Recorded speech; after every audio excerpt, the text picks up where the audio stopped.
আসসালামু আলাইকুম কেঙ্কারা আছেন ব্যাপাকে ভালো আছেন আজকে আমি আবার আমার নওগাঁয়ের ভাষা দিয়ে একটা ভিডিও করছি দেখবেন নি আজকে আমি রান্দিসনু শুটকি মাছ দিয়ে বেগুন দিয়ে এই রান্ধনটা আমার এত ভালো লাগে যথা স্বাদ লয় আমি আগে শুটকি দেয় না ভেজে লিছি তাহলে বলে ওই যে কি বলে কিবা বলে থাকে শুটকির মধ্যে ময়লা না কিবা বাবা ভাইরাস না কিবা কয় জানি না বাবা ওগুলা বলে চলে যায় তো ভাজার সময় ওরে বাসনা বের হসলো পরে শুটকিগুলো আমি না পানি ডুবে থুসনু তারপরে লরম লরম হবে হিনি তরকারির মধ্যে একেবারে মিশে যাবে হিনি পরে আমি বেগুন আলু তারপর পেঁয়াজ তারপর রসুন তারপর পোত্তা এগুলা আমি কেটে লিবার শুরু করেছি এক বিদেশতে আসে এক চাকু দিয়ে কাটা আমার এত বিরক্ত লাগে বাবা আর খালি আমি দৌড়ে যাই যে এই বেন আমার আঙ্গুল কেটে গেল চাকু দিয়ে কাটতে কাটতে এখন এমন অভ্যাস হচ্ছে বটি তার বসবা মন চায় না কি কর্মলে চাকু দিয়ে কাটিছি আর এতে রসুনগুলা ছিলছি আর নকদ বেদনা লাগছে রসুন ছিলতে এত কষ্ট বাবা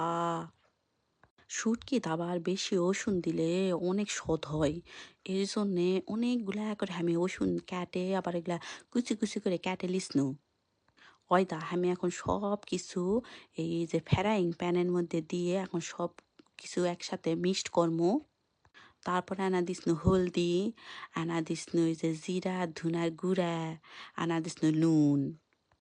তারপর একটা ওই যে এটা গলপস পরে ইচ্ছা মতো মাখাছি সসরি বুঝছিন যত মাখাবিন তত স্বাদ গলপসটা পরে লিছি কারণ কি ওই যে পত্তা আছে তো আমার হাত আবার জ্বলে আবার ওই যে ছোলের চোখ মুখ আবার ধুয়ে দেই তো ছোলেরও তো চোখ মুখ জ্বলবে হিনি এই কারণে আমি মাখামুখি কিছু করলে ভত্তা ছানা কিছু করলে আমি গলপস পরে লই এই দা এখন আমি উপর দিয়ে শুটকিগুলো এনা দিয়ে দিমু আর তারপর দিমু তেল আমি এদিকে রান্ধছি আর আমার ক্যাঁচা ঝোলটা ঘুমাওছে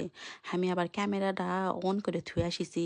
আমার আবার জিউটা লসছে যে এই বেন আমার ঝোলটা ঘুমোর থেকে উঠে গেল একলা একলা ঘরত আছে দৌড়ে যাবে হিনি আবার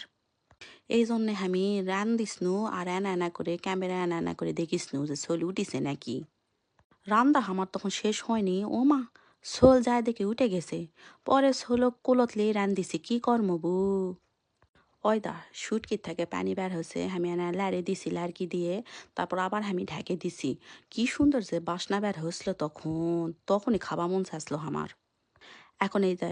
পানিটা না কমে গেছে এখন একে চুলার জালটা একেবারে বেড়ে দিমু আর ঢাকন দিয়ে আর ঢাকমু না এটা নিচে না লাগে ধরিছে না এটা এখন এক নামে থমু হয়ে গেছে আমার রান্দা তো পরে আমি খাবা বসিছি প্রথমে আমি হয় না শাক দিয়ে ভাত খাই লিসনু তারপর শুটকি লেছি আমার বাপ আবার কয় কি শুটকি গরুর গোস্ত আর ইলিশ মাছ এই তিনটা তরকারি একে লাস্টে বলে খাওয়া লাগে কারণ এগুলার হচ্ছে অনেক বাসনা তো আর অনেক স্বাদ হয় এগুলা খাওয়ার পর অন্য তরকারি খেলে বলে আর অন্য তরকারি স্বাদ লাগে না আমি শুটকিতে এতই পত্তা দিছি বু ঝালও হুসলো সদও হুসলো বাবা আমার দামান্দ গোসলো যথা বলে শোধ হয়নি আমার দামান্দ শুটকি অনেক মানে পছন্দ করে ওর বলে ভালো লাগে ফাইন লাগে বলে কষে ওই দা শুটকি দেখিস না লরম লরম হয়ে গেছে না আচ্ছা আজকে আর কিছু কমও না যাই ভালো থাকবেন আল্লাহ হাফেজ